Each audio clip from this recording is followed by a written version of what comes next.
This is a glass container that I found at Hobby Lobby for just a couple bucks. I'm going to build a terrarium featuring a moss wall and some local native plants that I've harvested from my very own yard. Come along with me and let's get into the build. The glass container I'm working with is squared with rounded edges. It stands about 7 inches tall and 3.5 inches wide, so a fairly small area to work in.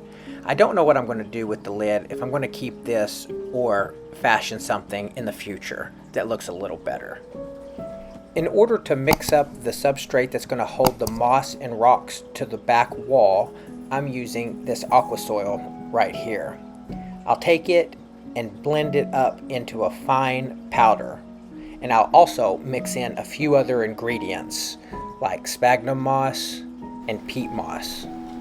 I've poured less than a cup of the aqua soil here in this bowl, and as you can see, it's fine round balls, and you're going to need to grind this up into a fine powder. And there's no better way of doing that than using your wife's coffee grinder. And just a fair warning, it's a bit dusty whenever you remove the lid, so try not to breathe it in.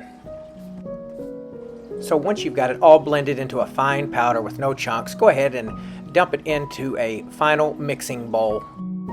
Add your peat moss, sphagnum moss, and water and mix it to a fine, thick consistency. So to get started on the back wall, I'm going to lay the container down on its side so that I can place the substrate on the back of the glass in order to hold the moss and the rocks.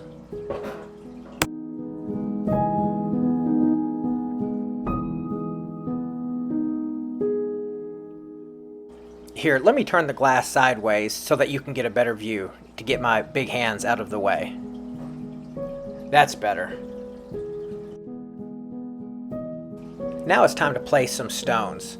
I put each one in and carefully press it into the substrate, making sure that it's going to stay.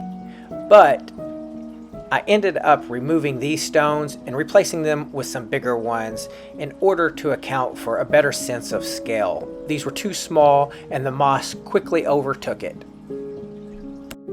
Here's a closer look at some of the moss that I've used in this terrarium build. It was free to me because I harvested it here locally.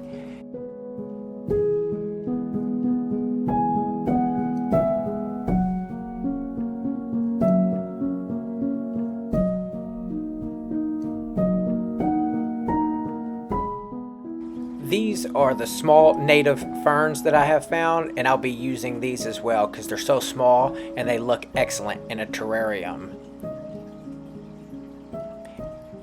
And here's a closer look at the moss with the pennywort growing in it. I really love this. And now for the fun part. Let's get to adding some moss and plants and really bring this to life.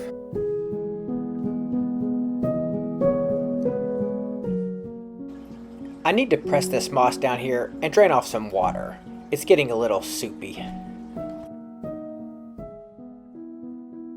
Here's where I decide to remove the smaller stones. You can see the fluffy moss completely hides it, so I carefully take it out and put in this much larger stone. That looks much better, a far better sense of scale.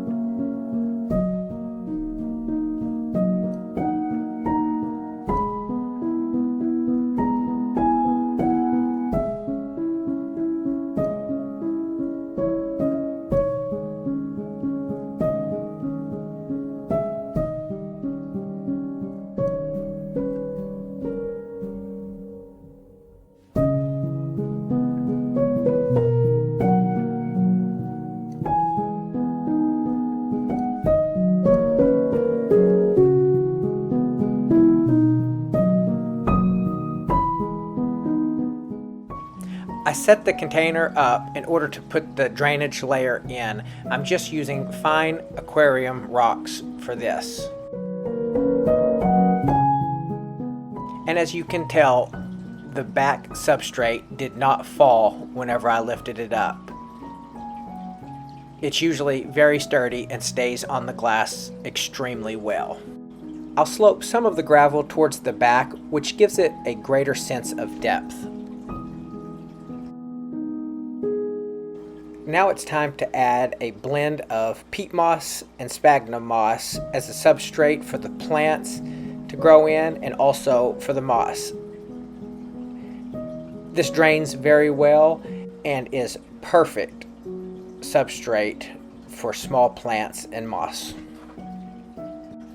Let's go ahead and start adding the foreground.